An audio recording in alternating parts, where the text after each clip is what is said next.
నరుడు ఒంటరిగా ఉండటం మంచిది కాదు, వానికి సాటి అయిన సరి అయిన వ్యక్తి కావాలి అనే ఆలోచన దేవునికి కలిగింది. సో వివాహము దేవుని వల్ల జరిగింది కాబట్టి మీరేం చేయాలంటే ఒకరినొకరు యాక్సెప్ట్ చేయాలి. Accept each other is very important in our life.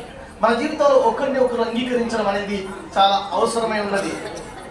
ఏ కుటుంబం అయితే అంగీకరిస్తారో మీ కుటుంబం వేరు, వారి కుటుంబం వేరు, మీ జీవిత విధానం వేరు, వారి జీవిత విధానం వేరు, మీరు చేసే పని వేరు, వారు చేసే పని వేరు, మీరు వేరే జిల్లా, వారు వేరే జిల్లా.